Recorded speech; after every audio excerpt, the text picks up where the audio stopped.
I saw you in a hoodie. I was like, is he wearing?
Thank you.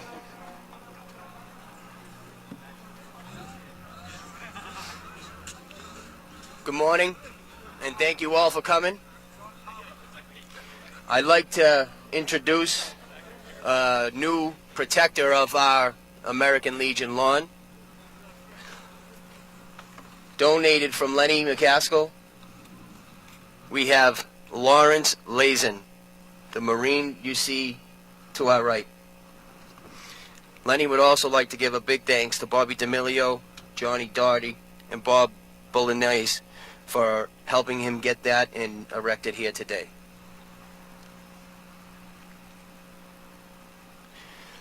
I tell you, despite the weather, today is a beautiful day. Today, we get to mourn our fallen.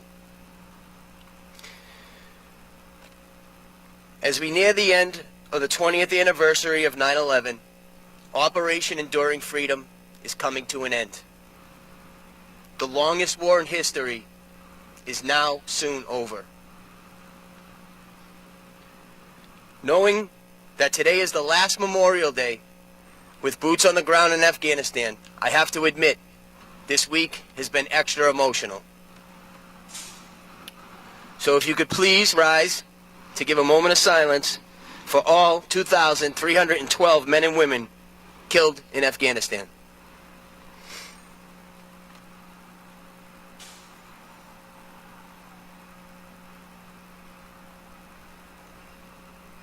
Thank you.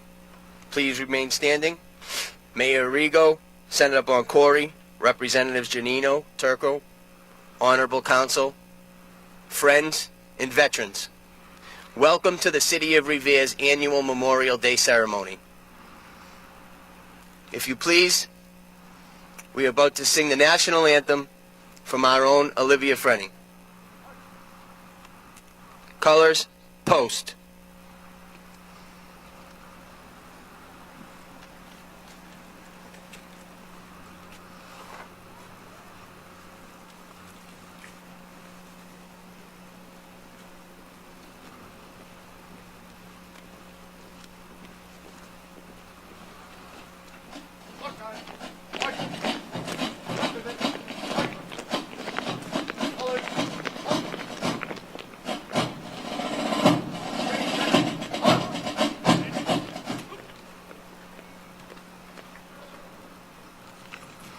Oh, say, can you see by the dawn's early light what so proudly we hailed at the twilight's last gleaming, whose broad stripes and bright stars fill the perilous fight. For the ramparts we watched were so gallantly streaming, and the rockets ran glare, the bombs bursting in air gave proof through the night that our flag was still there.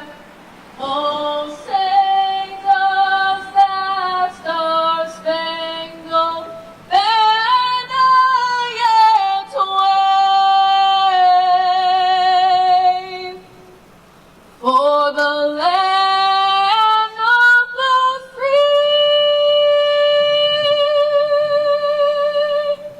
and the home of the brave.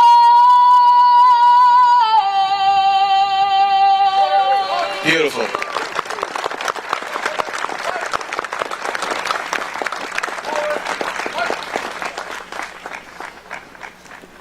If we can have the guardian of the flag, please present the flag.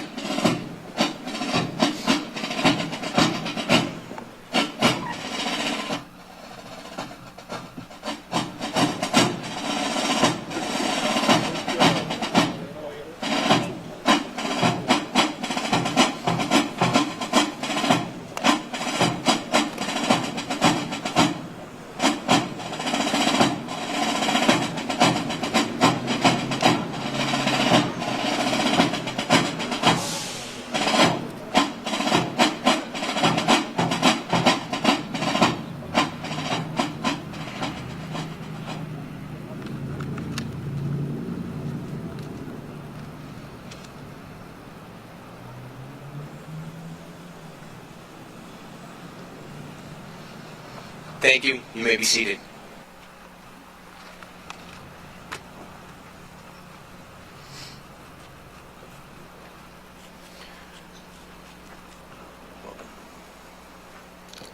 I have to be honest.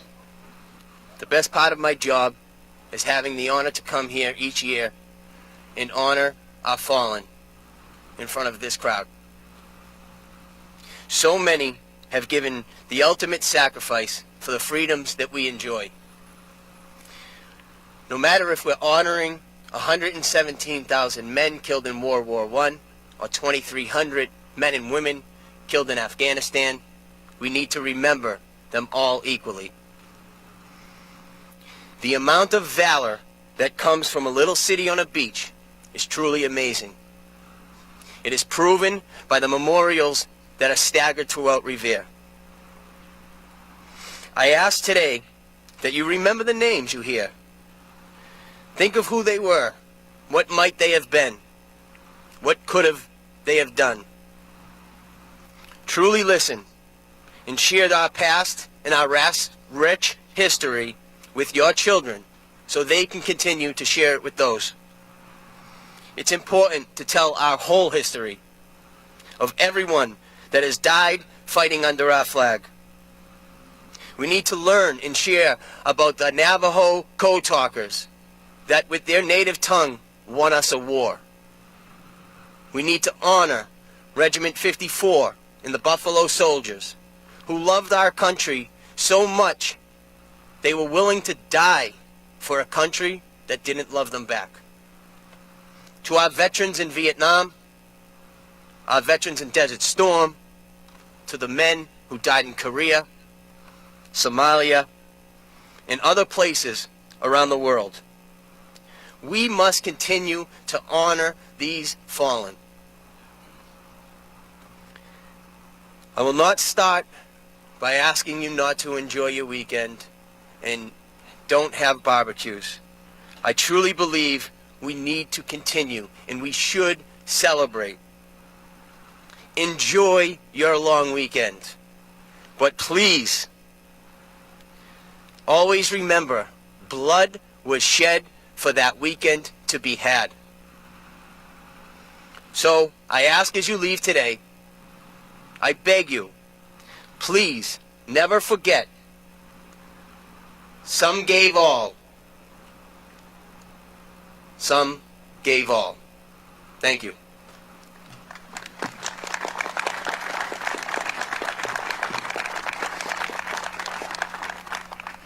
Sergeant, can you put our flag in mourning?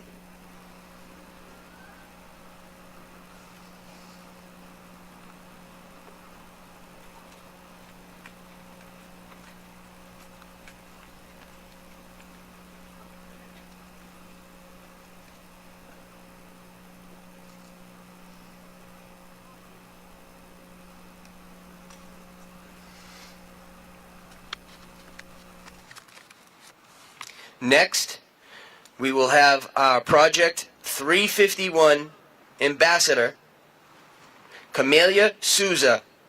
Please come up and give Governor Baker's proclamation on Memorial Day. Thank you.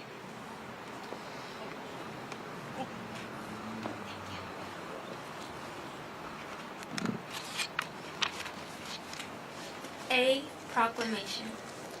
Whereas while the nation was still recovering from the horrors of the Civil War, people in cities and towns across the country gathered to honor those Union and Confederate soldiers who had given their lives celebrating the first Decoration Day. And whereas after World War I, the nation came together again to honor those who had fallen in the service of their country. Renamed Memorial Day, the last Monday in May is when people remember and honor the memory of all the men and women who fought and died in all American wars and conflicts. And whereas throughout our country's history, thousands of Massachusetts citizens have fought in wars and conflicts to defend our safety and way of life. And whereas their legacy of patriotism and dedication to country is an inspiration to all Americans. And whereas it is appropriate that all Massachusetts citizens remember the bravery of those who gave their lives so that their sacrifices serve as a reminder of the cost of our freedom. Now therefore I, Charles D. Baker, Governor of the Commonwealth of Massachusetts, do hereby proclaim May 31st, 2021 to be Memorial Day, and urge all the citizens of the Commonwealth to take cognizance of this event and participate fittingly in its observance. Given at the Executive Chamber in Boston, this first day of May in the year 2021, and of the independence of the United States of America, the 244th, by His Excellency Charles D. Baker, Governor of the Commonwealth, Karen E. Polito, Lieutenant Governor of the Commonwealth, and William Francis Galvin, Secretary of the Commonwealth. God save the Commonwealth of Massachusetts. Thank you.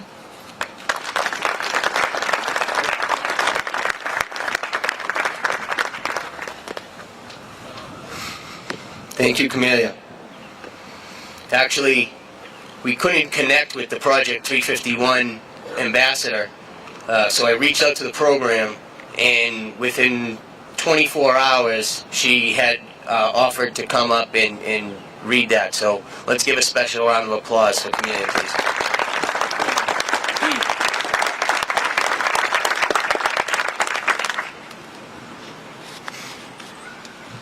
So, I'm proud to stand here today to introduce our next speaker, a leader who rose up to the ranks to become Major in the U.S. Army.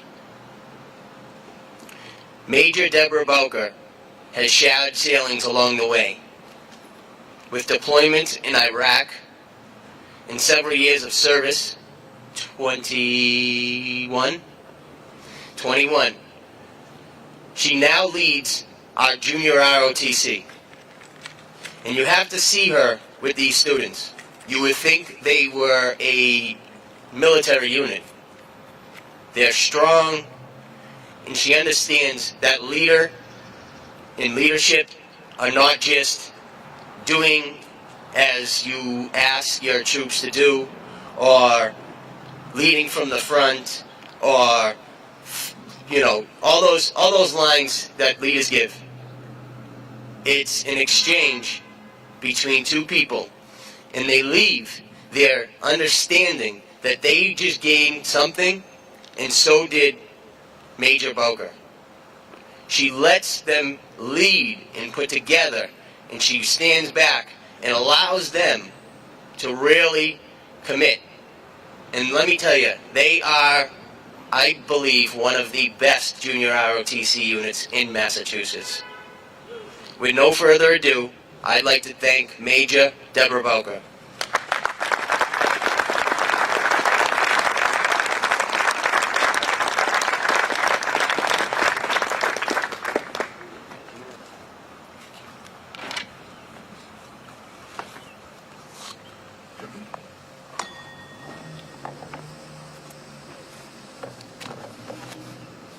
Thank you, Mr. Silvestri. Mr. Mayor, honored guests, good morning. I am retired Major Deborah A. Bowker, the Senior Army Instructor at the Revere High School Army Junior ROTC program, and honored and humbled to be the guest speaker for today's Memorial Day event. I'd like to share the true meaning of Memorial Day. The most visible symbol of Memorial Day is the American flag. If you look to your left, it is hung at half-staff until noon on Memorial Day. Then it will be raised to the top of the staff. Memorial Day is not a day to honor the living, but to the contrary, it is a day to honor the dead. For every soldier, sailor, airman, and Marine, Memorial Day is a somber day. to honor the more than 1 million American heroes who died in military service from the American Revolution through the global war on terrorism and every battle in between. Like all of us who have served our country, we went out and did what we had to do without question or hesitation to protect our rights and freedoms. When one of us hurts, we all hurt. And I, unfortunately, like most of you who served our country, lost many good friends, extended family, and brothers and sisters in arms. Please do not thank me for my service today. It is not Veterans Day. It is not Military Appreciation Day. It's a day to take the chief of the Union Veterans Group, known as the Grand Army of the Republic, issued a decree that May 30th should become a nationwide day of commemoration for the more than 620,000 soldiers killed in the recently ended Civil War. On Decoration Day, as Logan dubbed it, Americans should lay flowers and decorate the graves of the war dead, whose bodies now lie in almost every city, village, and hamlet churchyard in the land. On the first Decoration Day, General James Garfield made a speech at Arlington National Cemetery, and 5,000 participants decorated the graves of 20,000 Civil War soldiers buried there. Decoration Day was then renamed Memorial Day by President Richard M. Nixon in 1971 and became a national day of remembrance. A day of national awareness and respect to honor all the Americans who have died defending this great country of ours. The significance of the red poppy and its symbolism in a day of remembrance. In the spring of 1915, bright red flowers began poking through the battle-ravaged land across northern France and Flanders, which is in northern Belgium. Canadian Lieutenant Colonel John McCrae, who served as a brigade surgeon for an Allied artillery unit, spotted a cluster of poppies shortly after serving as the brigade surgeon during the bloody Second Battle of Ypres. The sight of the bright red flowers against the dreary backdrop of war inspired McCrae to pen the poem In Flanders Field, in which he gives voice to the soldiers who had been killed in battle and lie buried beneath the poppy-covered grounds. Later that year, a Georgia teacher and volunteer war worker named Monina Michael read the poem in Ladies' Home Journal and wrote her own poem, We Shall Keep the Faith, to begin a campaign to make the poppy a symbol of tribute to all who had died in war. The poppy remains a symbol of remembrance to this day. There are only 24 notes of taps, and when you hear it, you stand up. You do not talk, and at the end, you do not clap or cheer. Of all the military bugle calls, none is so easily recognized or more emotional than the call of taps. The melody is both eloquent and haunting, and once you hear it, you will always remember how it sounds. On Memorial Day, taps is always played to honor the men and women who paid the ultimate sacrifice, their life, for our country and for our freedom. Plenty of people use the weekend the way it was designed, to pause and remember the men and women who paid the price of our freedom, and then go about enjoying those freedoms.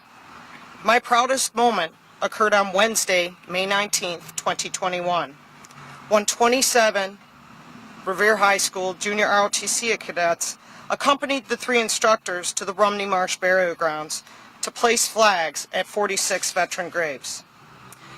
In a year where their entire world was flipped upside down, they opted to do the right thing, rather than participate in the unofficial senior skip day. They are the reason I am driven to do my best, regardless of circumstances. I am encouraging all of you to pause for a national moment of remembrance at 1500, 3 p.m. local time. Thank you for being here. God bless you, and God bless America.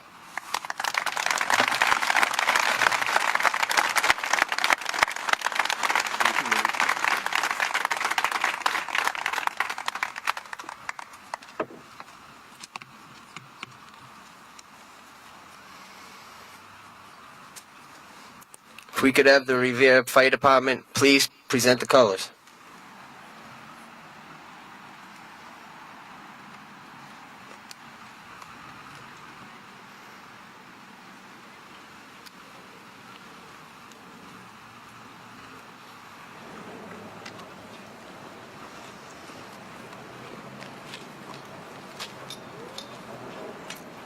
We will now play taps.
Next, I'd like to introduce from the First Congregational Church, Pastor Tim Bogerman, to lead us in a benediction.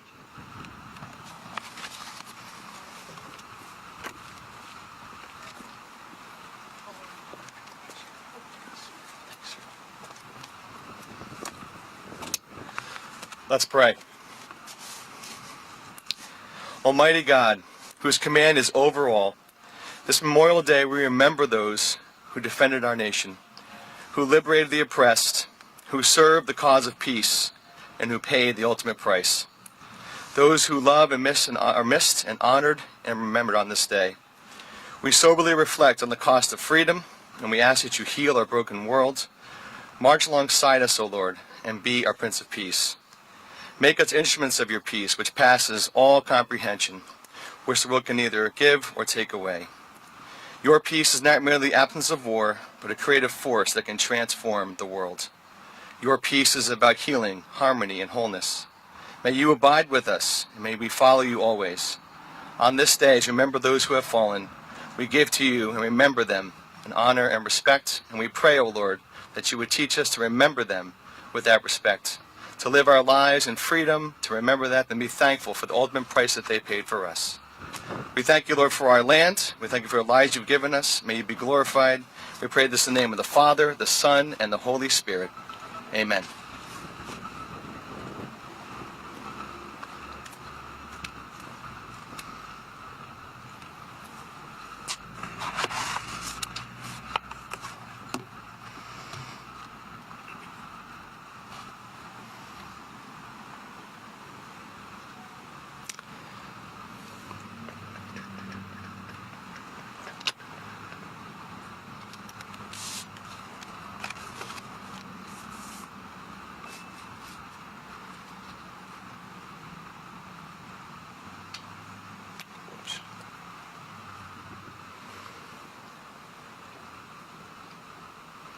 We will now have the laying of the wreaths from the U.S.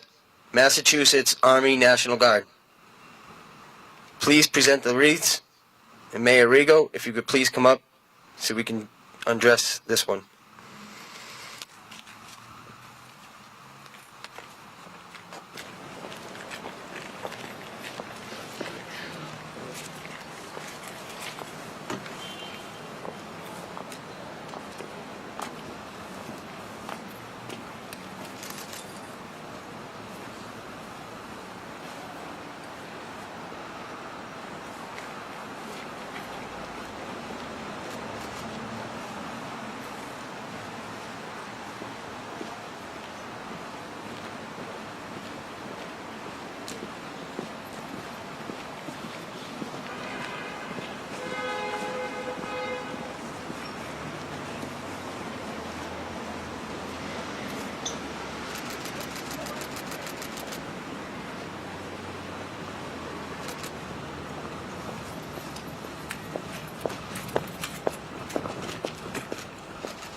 Sergeant, if you could please raise the flag.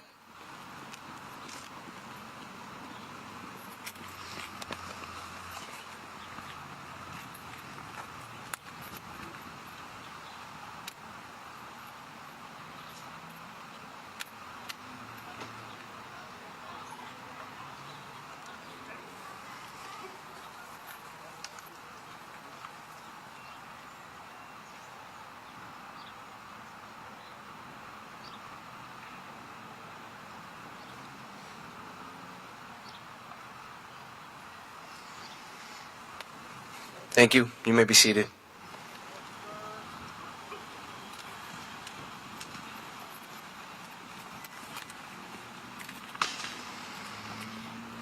I believe that's the end of our ceremony today. I think that may be the fastest one in history. Hey? Electors, maybe we cut you out every year. Just kidding, guys. So, now we're going to present our local heroes and read the names of our fallen. Joe Cole.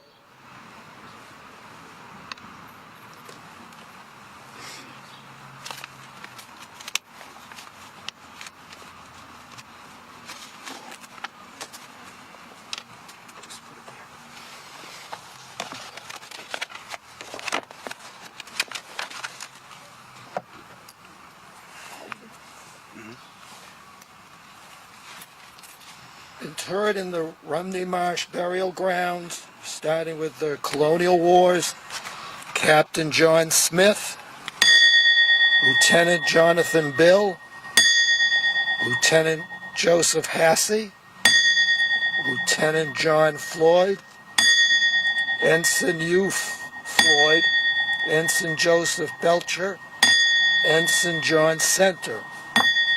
From the Revolutionary War, Thomas Pratt, Samuel Sprague, Philip Payson, Abijah Hastings, Joseph Green, William Lowe, Edward Waite, William Oliver, Moses Collins, James Tewksbury, Andrew Tewksbury, Nathaniel Belcher, Job Warrow, Samuel Cheever.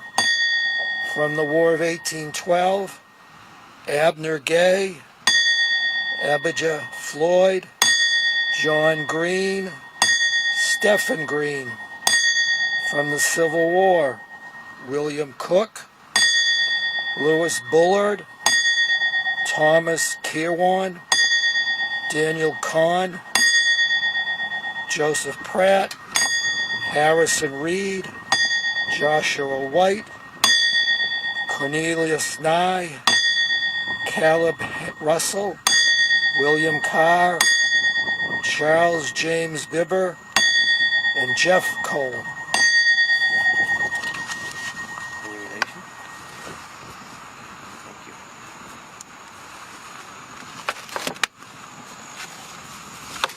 Bill Reedy for the reading of World War I.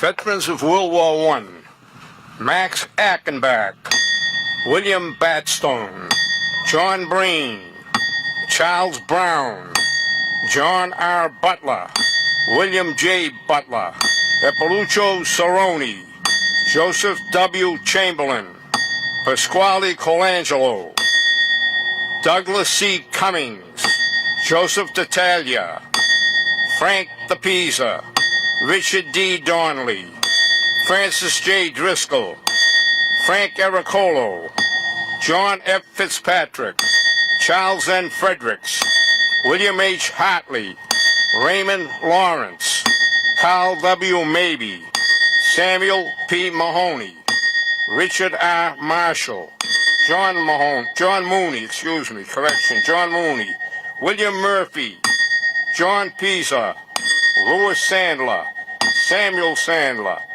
Albert W. Smith, James T. Sweeney, William Ungavarsky, and Earl B. Welch. Okay, thank you. Starting with World War II, Leo.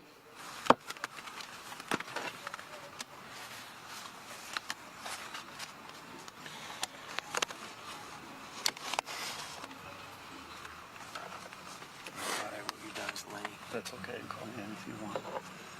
Warren Allen. William Allen. Frank Alvino. Salvatore Bagnulo. Frederick Baldwin. Joseph Beater. Michael Begley. Edward Bloom. Philip Boyd. William Boyd. James Brandano. Italo Bretta. Leroy Brown. Robert Brown. Milton Bubis. Francis Burns. Richard Conchard. Lotus Christiansen. Alfred Conley. John Conley. Lloyd Coolidge. Adolph Khmer. Eugene Koskia. Wilfred Cote. Robert Couture. Salvatore Crivello. Paul Cronin. William Grouch.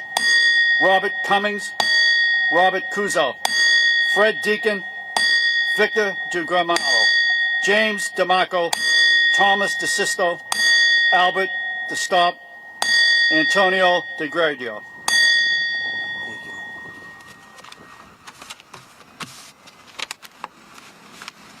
Continue with World War II, Ira.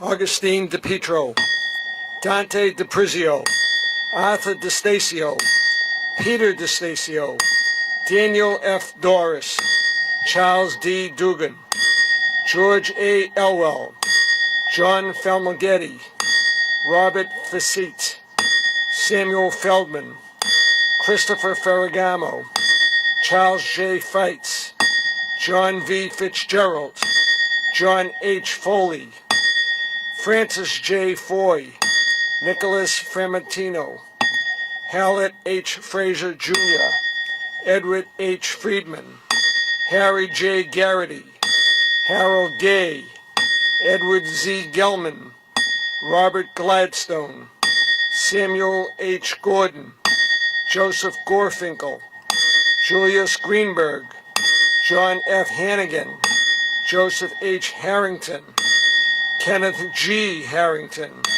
David P. Hartigan Jr., Herbert S. Hill Jr., James J. Hill, George Horblett, Joshua R. Howard, Morris W. Hudlin, John E. Hurley, James A. Janvin Jr., Charles F. Jansen.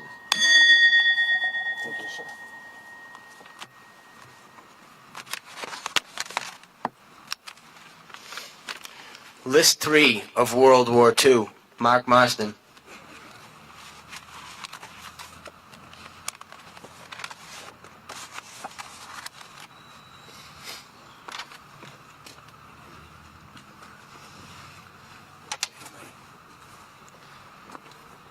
Joseph H. Joyce, John D. Kane, Isidore Kaplan, Harold Kendall, Chester Kenny, Hubert King, Alfred Kisnick, Elwin Knowles, John E. Knox, Carol Cummer, Thomas Landry, Stephen Langone, Simon Lee, John Lehman, Raymond Lepore, Herbert Levine, Douglas McDonald, Andrew Mantini, Paul Masalowski, John Masteraucci, John Marino. Thank you, Mark. World War II continues. List 4, Jim Sinatra.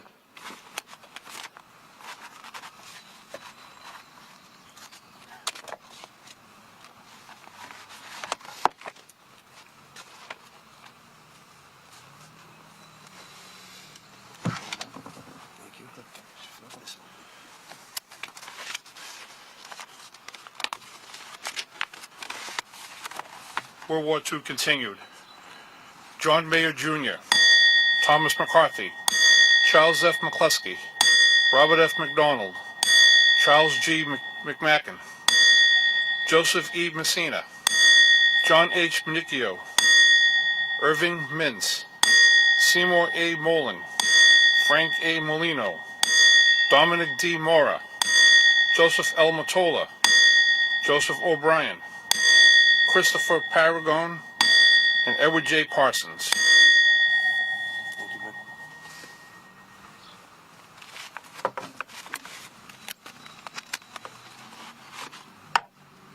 Lenny Piazza, if you can please complete World War II.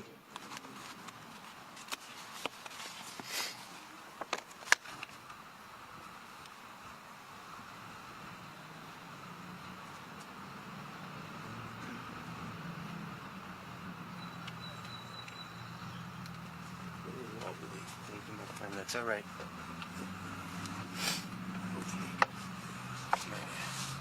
Get my glasses on, I'll be all set, okay? That's it. They're in my pocket.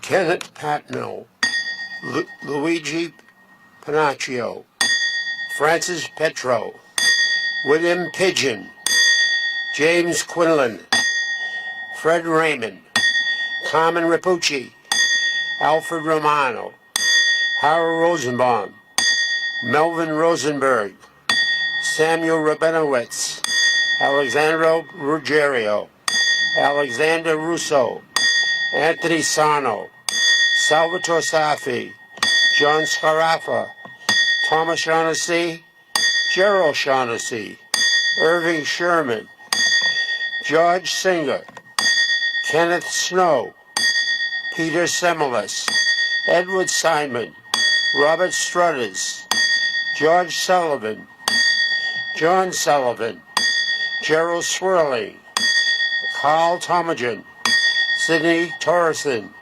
Raymond Vanessa, Thomas Van Heusen, Israel Weinberg, Woodrow Wilkins, Howard Woodrell, Harry Zasserman, Milton Zillmeyer. That's it. Thank you. Just give me a hand getting out.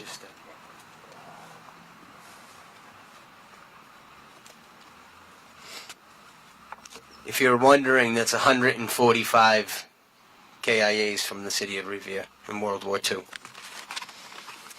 Bobby D'Amelio, if you please come up for Korean War, Vietnam, in the Marine Barracks.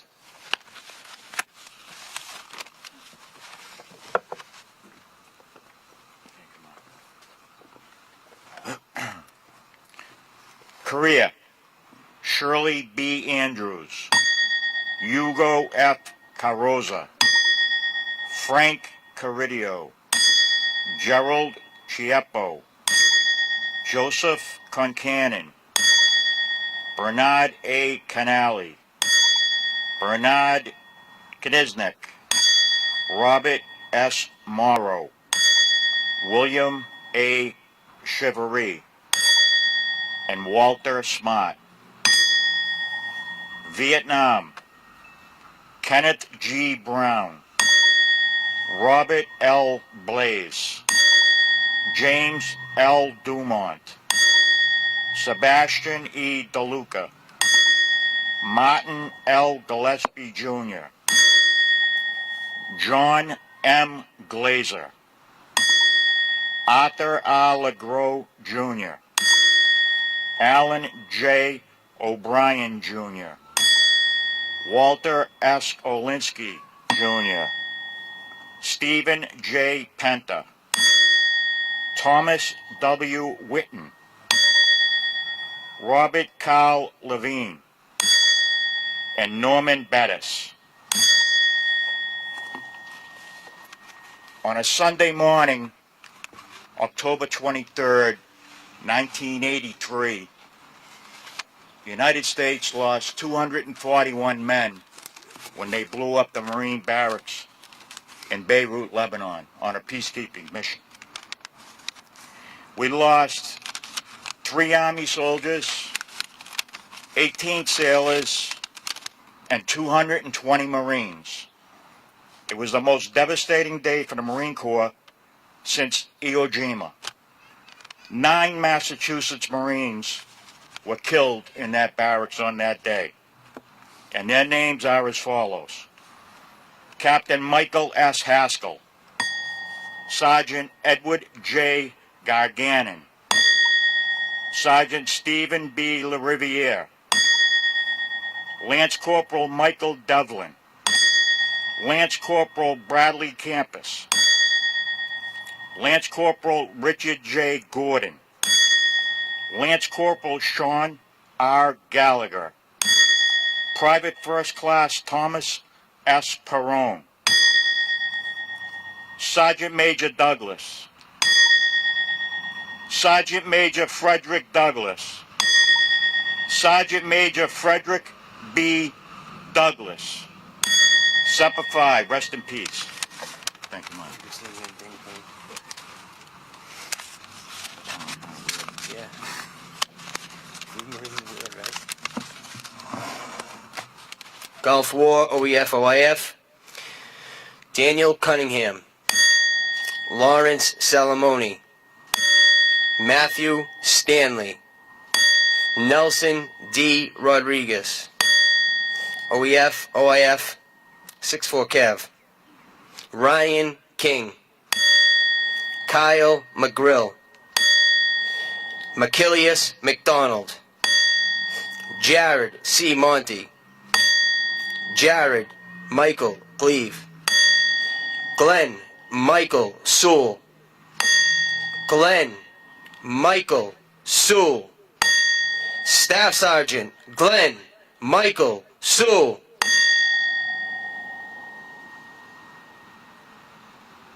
Thank you. That's our names of our fallen.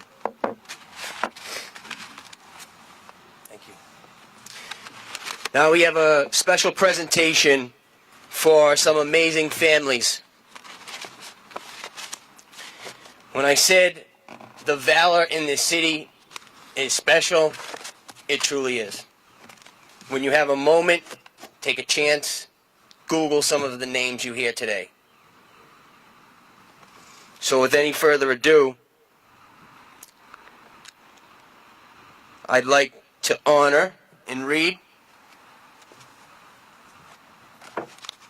Mr. Bagnera. Is anyone here from the Bagnera family? Okay.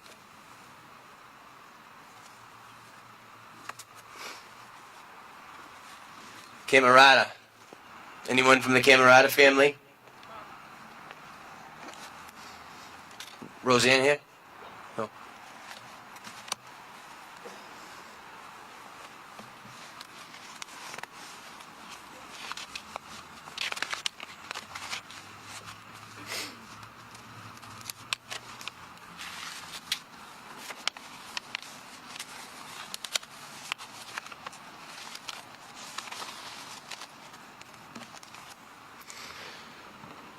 So John Camerata was born and raised here in Revere.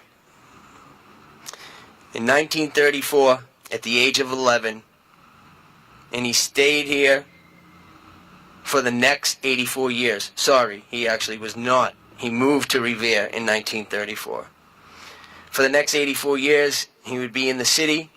He would come to know his love for serving the military, serving here in Revere, serving all of his people that he loved, his family. He held them all close to his heart. Vincent's service began in World War II as a seaman first class aboard United States LST 308 from 1942 to 1944. He was involved in the invasion of Normandy. Following an honorable discharge from the U.S. Navy, he returned to the city of Revere to start his family. He varied through careers. His public service began in 1957 as he accepted an appointment from the Revere Parks and Recreation Commission. He sought and won his first venture into politics with an election to the City of Revere's school committee in 1961 and served through 1963. In 1964, he was assigned as a code enforcement officer to the Housing Authority as an inspector.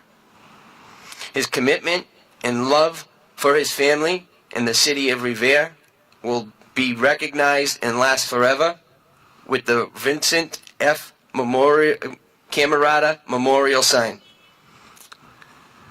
Thank you.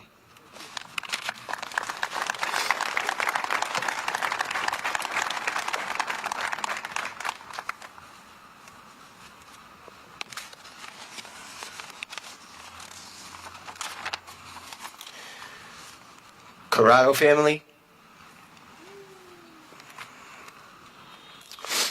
So, John Corrado's life is one that spanned out over 98 years. 3 siblings, an unremarkable marriage, 2 sons, 4 grandchildren, and 3 great-grandchildren. It was a life filled with travel, hobbies, and education, and sacrifice. It was one of love, happiness, and a constant appreciation for what he had and what he worked for. He was a healer, a teacher, a lover, and a believer. John was born January 25th, 1922 in East Boston, but along with his family moved to Revere at the young age where he would then end up setting roots in both the lowlands of Rumney Marsh and up in the hills of Beechmont. There they would begin to intertwine themselves into the rich history of Revere, most notably serving its public sector. John graduated from Revere High School in 1941, with his yearbook caption reading, "The silent, studious type, never without a briefcase or a brief hello." In 1942, at the age of 20, he enlisted in the United States Army. He served as a field medic on surgical technician in World War II as part of the 69th Armored Infantry Division. He marched through the European theater and did operations in battles. He was a recipient of multiple campaign ribbons, Good Conduct Medal, and the Army Occupation Medal of Germany. However, much like others of his generation, he rarely spoke of his time overseas. Yet all of these stories that he could have told, he held close to his heart. None were as important to him as then a Swiss guard who invited him into the dome of St. Peter's Basilica. He would tell that story so much that his grandchildren began to roll their eyes when he started. Every time they heard it, they would laugh. But this was just one example of his unique ability to see the positives in every situation. He took his ability to heal and brought it home with him, where he would not only have a fortress of medical supplies at his finger's length away, but he also knew how to heal through his words. He would always know the right thing to say and when to say it. He would routinely take an opposing side of an argument just so you could differentiate a different perspective. As frustrating as that was, he could ultimately end the conversation, assuring you that God always had a plan. Upon returning home from service, John sought to continue his education at Boston College, where he would study biology. He was proud Golden Eagle. He was a proud Golden Eagle. Though he loved people and many things, no love was deeper than the bond he had with his wife, Paula Fela Corrado. Whether you were his friend, a relative, or a complete stranger, he would treat you like you were one of his own. John was a teacher in the Revere public school system for 35 years, starting at the Paul Revere School and then eventually moving to tech biology at Revere High School. His teachings never stopped within the walls of the classroom. He brought his life lessons home with him to his family, and he was always quick to provide lessons around hand craftsmanship, love of companionship and resourcefulness. How could you not sit and take time to listen to a man who transformed a small beach house into a forever home, or a man that was married to his wife for more than 60 years, or a man that was able to turn a used Pringles can into a pen holder? His teachings would continue on to his grandchildren, where he would sit with them and teach them how to play Twinkle Twinkle Little Star on the organ, or teach them about secrets to lasting love and happiness. Out of many things, he was none of them a better fitting description than being a believer. He thanked God every day for the life he had, for the family he was given, for the family around him, and most importantly, his health. At a young 98 years old, he would just tell you about anyone that was willing to listen, that God has a plan for him. God has been good to him, and when God says it's time, he would be ready. God bless Mr. Corrado.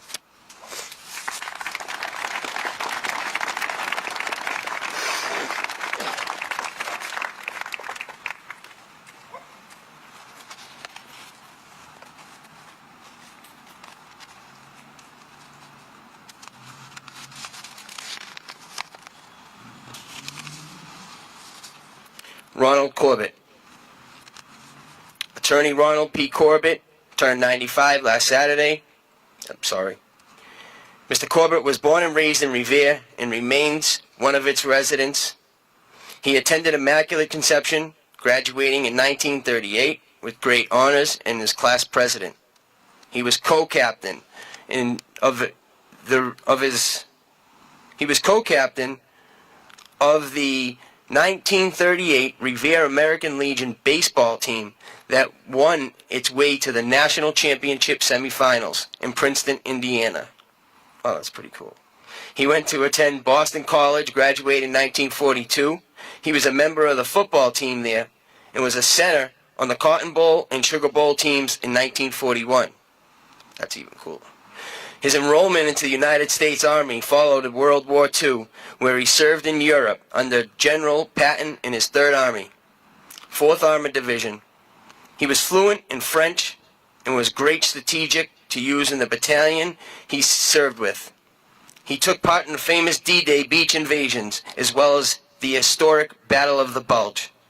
At the end of the war, he honorably discharged as a corporal. Following his wartime service, he enrolled in Boston College Law School and graduated in 1951. He was married that year, and he and his wife had 4 children: Ronald, Nancy, Jonathan, and Brian. Opened a law firm in Revere, Corbett and Beraton. Attorney Corbett has been practiced law for over 65 years. He also served alongside his friend George V. Colella as chairman of the Board of Assessors beginning in 1965 and in retiring in 1991 with Mayor Colella. Thank you, Ronald Corbett.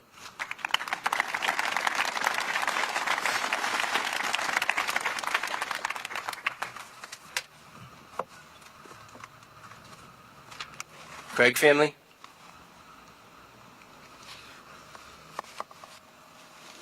Family here?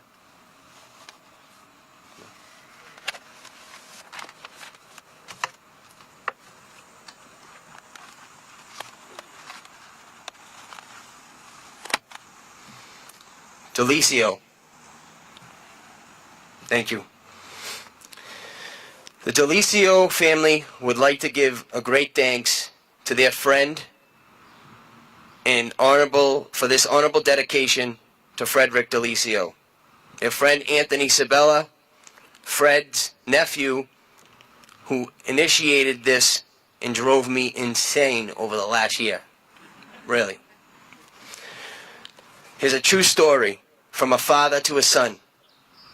They were sitting on a bench on a warm summer day. The sky was clear blue and decorated with large white puffy clouds, ones that looked like piles of cotton candy. The father, pointing to the sky, and told his son, "I used to fly an open cockpit biplane through those clouds." Flying from one cloud to the other, and the son caught the image of his dad in the open cockpit with aviator goggles and a traveling scarf, soaring through the clouds on the wings of the wind. Son just sat there in amazement and admiration of his dad, imagining what that experience must have been like. Born Federico Delisio, Frederick was much like anything of the young men and women of Revere at the time.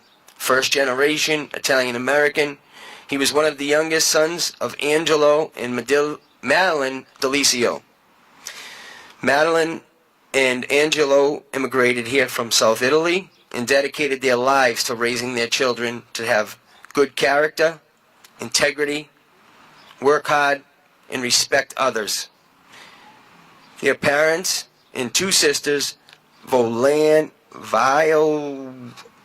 and Genevieve, all attended St. Anthony's Church. Angelo and Madeline were factory workers and farmers, yet didn't take them long to purchase a piece of land on Dawes Street with the little money that they had left over. They built a small shack out of plywood for the family with a large garden.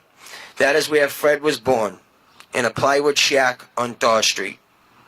Fred joined the military at the end of World War II, joined into the United States Army Air Force, where he trained for aerial warfare at the age of 22. It takes a lot of moxie to go to thousands of feet in the air and be willing to face tyranny of evil of World War II, but that was just the way he was. Brave veterans trained to do stuff like that. Fred never had the opportunity to confront a Japanese Zero or German machine gun, but he was willing to be prepared for just that. He trained first on a P-10-17, the biplane with open cockpit, and then more sophisticated BT-13 and AT-6. The National Guard, he flew the large transport planes, a sophisticated B-13 and an A-6. In the National Guard, he flew the largest transport planes, a military C-47 and a civilian DC-3. Fred worked his way through the ranks of the Air Corps, from aviation cadet to flight officer and second lieutenant in the National Guard. He raised to first lieutenant, then to captain before retiring in 1958. Fred continued his love of flying in his 20s and bought his first plane, an open cockpit, low-wing P-19, which he parked in the driveway facing Dawes Street. For a day until Fred started the engine and blew the tomatoes of the vines. I can imagine. Quickly, it was moved to an airstrip in the back of what is now Northgate Shopping Center. Later, Fred married Jenny Doucette, a darling Revere girl, who went on herself to be a professional figure skater and fashion model. Jenny says she must have come from a visit in Colorado, and her girlfriend brought Fred and his buddy to her house. There were sparks from the beginning. When she opened the door to greet Fred, the only two words he was able to say, was Hubba Bubba. You go. When Fred's father, Angelo, met her, the first thing he did was put a flower in her chair and uttered two words in Italian, Bella Bella. They were married 70 years with 4 children, 9 grandchildren, 12 great-grandchildren. The family attended 2 churches, St. Anthony's Catholic and Arenas Episcopal. Faith itself was more important to them than choosing one denomination over another. Fred's career as a contractor, he built the first tower at Logan Airport, the first airplane hangar at Lawrence Airport, police and fire stations, banks, and other buildings. With his own hands, he built every home he ever lived in, including the 2 in Revere, on Lampert and Vane Streets, and the others in Andover. All are still standing and in fine condition. Faith being essential in him and Jenny's life, they were generous to charitable organizations and church, but mostly to family to ease the burdens of those in need. Fred's typical response when he was thanked, "I'm glad to do it." And Fred made the most important faith decision of his life, giving his heart to the love of Jesus, a decision which he proved consequential in 2019 at the age of 96. Fred made his last flight a glorious one from earth to eternity. The legacy of Fred will live on with us forever. Fred, your love of God, love of family and friends, but most of all, your love of country will never be forgotten. Thank you.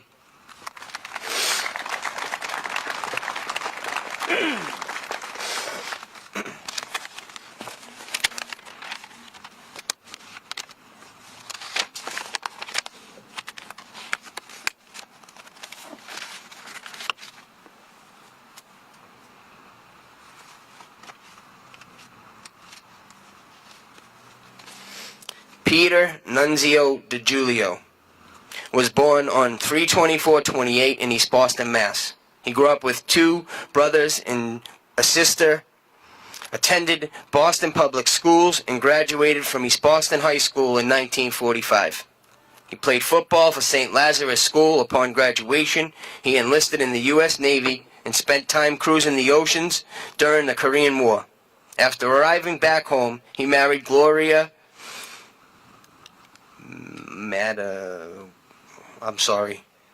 in 1950 and eventually had three children, Peter V., Susan, and Vinny.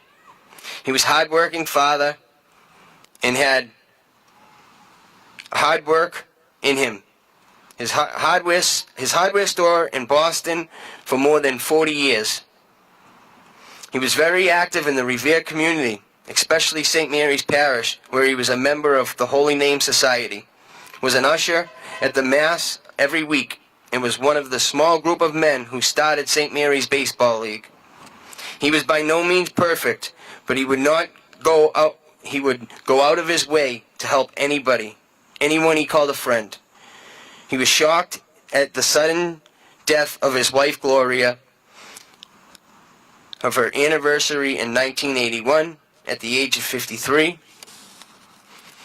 He was well known, respected throughout all of Revere. Active and until a diabetic stroke paralyzed his left side in late 1999, his health started to fall quickly. He passed away in 2006 from complications of diabetes. He was a great man, loved by his family.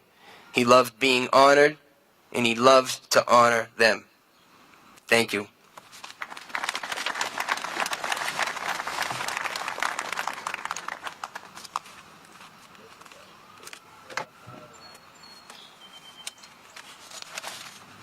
Griffin family.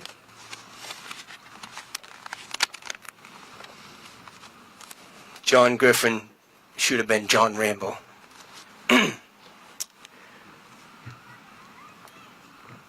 I guess I can't start it like this is written because I would be Donna DeMarco. But I will say Donna's father, John J. Griffin, was served in World War II in the Army from May 1944 until 1945. He trained at Fort Ord, California. He was sent to Germany, ready, where he was captured as a POW and spent time in Nazi concentration camps. The Germans picked out the ones they thought were Jewish and sent them to Berger am Eisterstalag to work in a slave camp. There were 350 men there, one of which was their father. They were forced to work 12-hour days in freezing cold. They were fed once a day with a bowl of soup, which consisted of grass, turnips, rotten potatoes, and if given, a loaf of bread made with sawdust and what was to split between 12 men. No showers, no latrines, no heat. For the entire time they were there in captivity, they would get nothing. He witnessed several men being beat and dying of starvation. He and a few others were first forced to dig a hole for their friends. Of 7 others who died, A short distance away from where he was being held, he could see the Jewish people there, stripped of clothing, being treated in the same inhumane way. In March, the Germans gathered the soldiers and set out for the death march to the death camps. They knew the American troops were coming, and the Germans didn't want them to see how they were treating POWs. They marched for weeks in freezing cold. Out of 300 American soldiers, a little more than 150 survived. American troops finally came and liberated the POWs. In April 1945,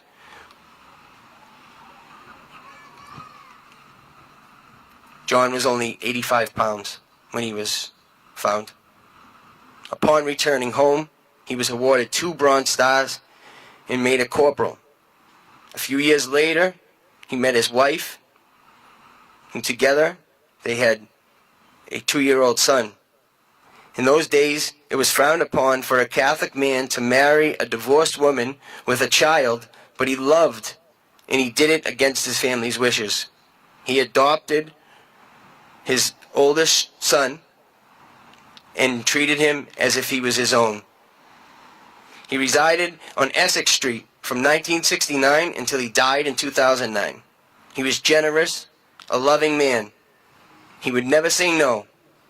If you were family or friend, he would do whatever it took to help you. His wife was diagnosed with throat cancer at an early age of 38. Her voice box was removed, but he stood by her until she passed at 69. He worked 3 jobs to take care of his family. He was a postman. By day, for 30 years in Malden, he cleaned offices at night and pumped gas on the weekends. When he retired, he worked for the Senior Parks program. He watched his 2 grandchildren 5 days a week, and at the ages of 2 and 9, they were a handful. He then picked them up from school, brought them to activities, and whenever we needed help, Dad was there. He was a member of the Revere Beachmont VFW. His oldest son, Richard, was also a Vietnam veteran who was diagnosed with leukemia of March of 1995. My mother and father took care of their son. In August of the same year, he died at only 47. John Griffin was one of the strongest men we know. He had a heart of gold, and I can't thank him for all the stuff in Loving Deserving Memorial. I would love to appreciate and help in the family of Mr. DeMarco. Sorry, Mr. Griffin. Thank you, truly.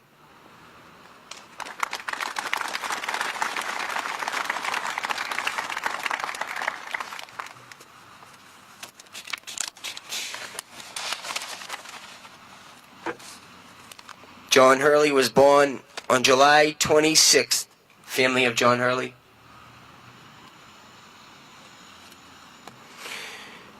John Francis Hurley was born on July 26, 1936, the 5th of 9 children, to Joseph and Mary Hurley in Dorchester. As a child, he'd attended St. Anne's School, where he had a love for religion and academia. He was a hard-working student, but was also a free-spirited prankster. John's fearless diver and was a fearless diver and was known to swim out to the anchored ships, boldly climbing aboard and jumping off the decks with his friends and siblings, cheering him on as he did. John graduated from Roxbury High School and joined the Army during the Korean War. He was stationed in Germany, where he would do intelligence and security work. John always gave 100%, and he used his time in the Army to improve himself. John was known as the busiest GI in Germany. After serving his country, John was honorably discharged as an SP3. He returned to his home and began his career at Boston College. He earned his undergraduate and his master's degree and became a double Eagle. John met the love of his life, Virginia, married and settled down in Revere, Massachusetts, where they had 4 children, Christine, Kara, John, and Virginia. John was a devoted family man. He was known for being honest and supportive. John was a mentor. He would love to teach. John was a man who loved numbers. He loved the years he spent at business management in the Revere public school system. John also had a thriving tax business and earned the respect and admiration of his colleagues. John worked tirelessly as a public servant. He improved the lives of generous children by remembered the Father of Revere kindergarten program. He proudly served on the Revere City Council for 11 years. He loved Irish music, reading the classics, and spending time with his family. He loved to laugh, and he always loved to make people laugh as well. John was a devout Catholic that passed on March 2nd, 2021. Thank you, John Hurley.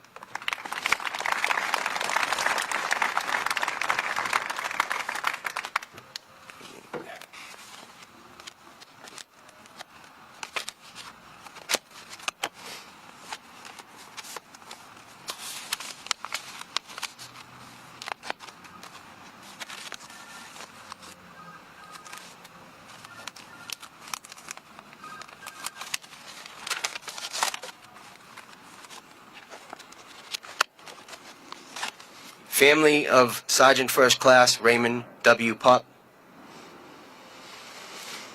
Raymond W. Pupp was a distinguished soldier in combat during World War II.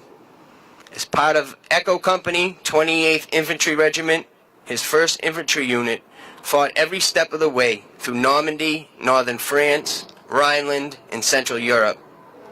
His unit was one of the most important to success of getting the beaches, and commonly known as Omaha Beach.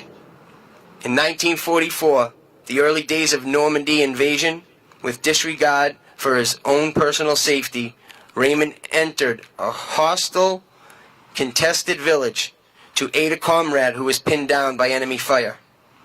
In spite of the fire on him, and although wounded in action, he successfully effected the evacuation of his wounded friend.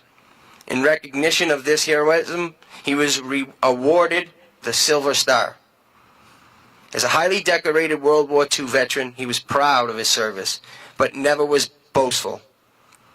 During his service, Raymond was awarded the Silver Star, 2 Purple Hearts, a Good Conduct Medal, Combat Infantry Badge, and the European, African, Middle Eastern Theater Service Medal.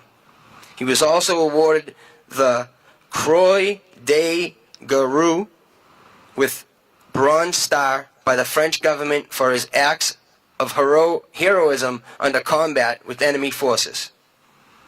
Raymond Pupp was humble. His father, John, died when Raymond was a young boy. He and his older brother, Richard, were raised by their mother, Virginia, during the Great Depression. As a young man, after school, he worked in the now what is known non-existing Boston Garment District. World War II. And he, like many, answered the call, and as already stated, served with honor and distinction. While he served after the war, he forged relationships with fellow soldiers that literally lasted a lifetime. He was known to have carried a piece of shrapnel in his pocket that was removed from an old combat wound later in life, just to remember what he endured during that time. After the war, he met and married a beloved Barbara A. Kenny Pupp. They settled in Beachmont, where they raised 8 children, worked for the Ford Motor Company in Somerville until they stopped operations in 1958. He later took a position with the United States Postal Service, spending most of his time at Logan Airport Mail Facility. Until his untimely death in 1981, Raymond is survived by 8 children, 13 grandchildren, and a growing number of great-great-grandchildren. As a family of Revere's, as a family of the Revere, the Pupps are extremely grateful Yeah, thank you very much for being brave. I appreciate that. Thank you, Raymond Pop.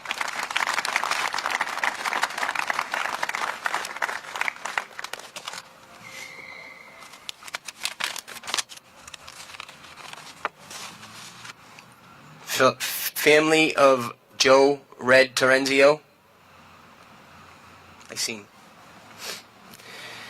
Red Terenzio was born on June 16, 1923, and died March 30th, 2020. A U.S. Army Staff Sergeant in the 169th Infantry, 43rd Division, Company Gulf. World War II, he served from 1943 to 45. He fought in Solomon Islands, Luzon, New Guinea, the Philippines, and in Japan, at Mount Fujiwara. He was from Revere his whole life and attended Revere High, where he played football and softball. After the war, he got married and raised his family. He was a highly decorated soldier. He received the Silver Star for valiant and courageous service, saving multiple men in his unit during battle. He was awarded 3 Purple Hearts, 2 Bronze Stars, the Good Conduct Medal, Presidential Unit Citation with 3 arrows, 2 beachheads, and the Combat Infantry Badge. Joe was one badass mother. Doesn't say that. Red was his nickname, as everyone called him, because of his red hair. He was not only a war hero, but a husband, a father, a grandfather, and a great-grandfather. Family was the most important thing to him. He will also be honored this year, actually tomorrow, in the book The Rifle, for his heroics in World War II. Thank you.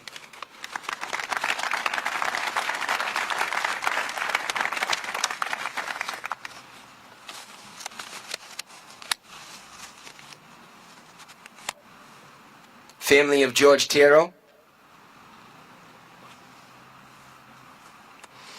Private First Class U.S. Army veteran George Tero was part of the greatest generation and a true American hero. He was the 41st veteran to die at the Chelsea Soldiers Home from the start of the pandemic. And even though he did not have COVID, the ramifications of the conditions necessary to keep residents safe contributed to his greatly demise.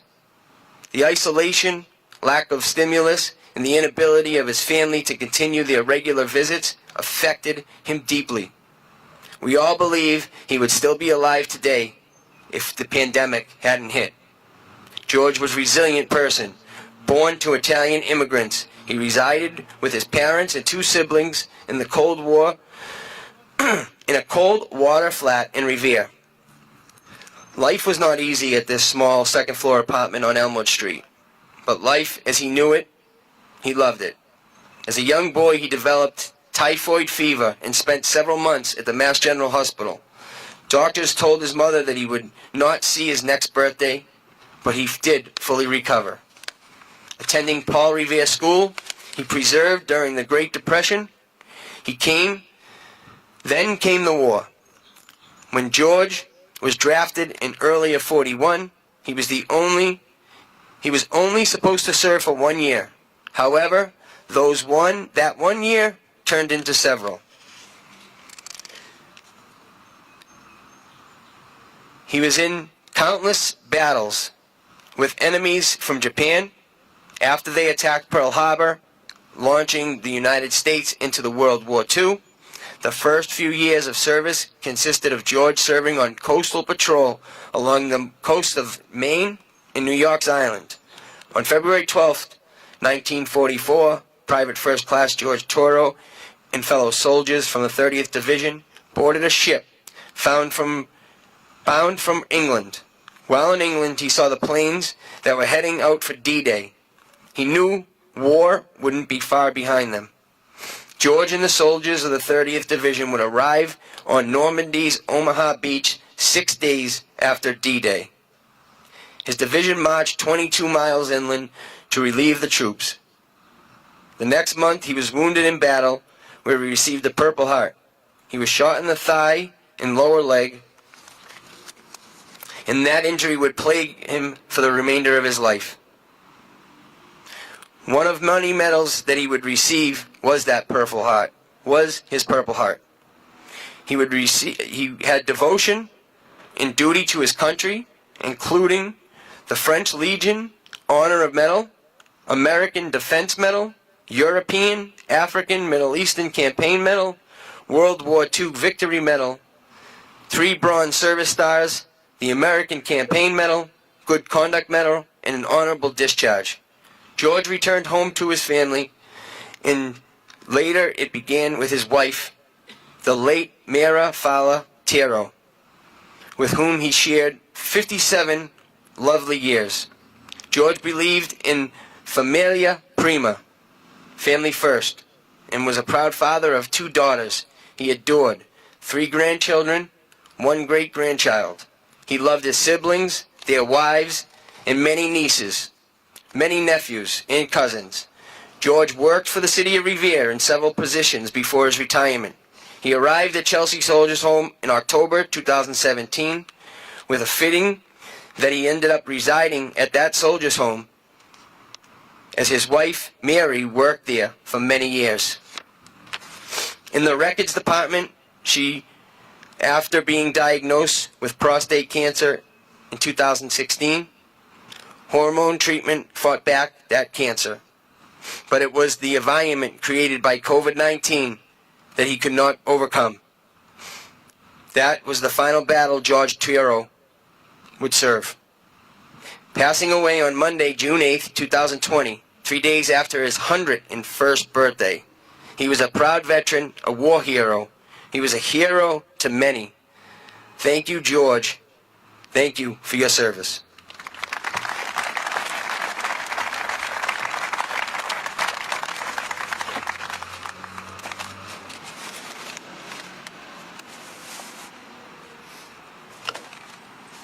And last but not least,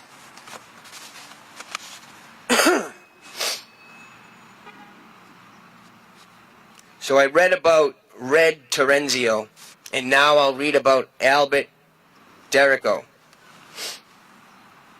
Funny thing about the 2 men, Al's son married Mr. Terenzio's daughter. So they had some remarkable valor in their family. What are the odds, right?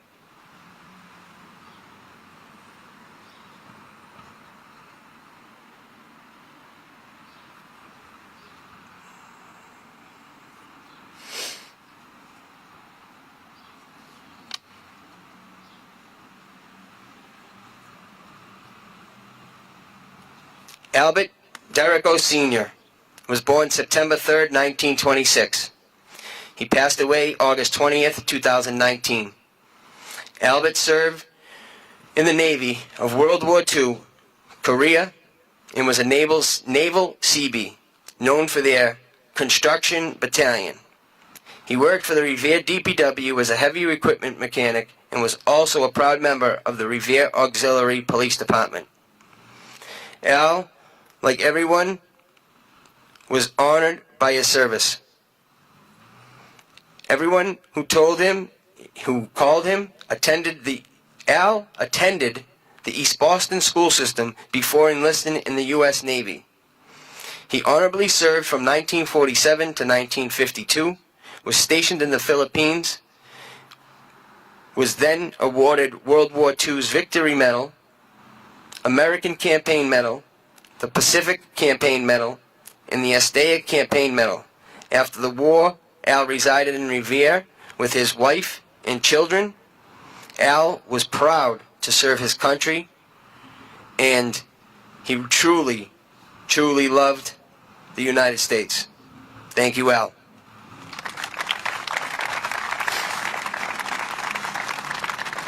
Well, folks, that concludes our services today. If the families of the memorial who we talked about at the end could stick around so we can get a photo with your memorial sign, please do.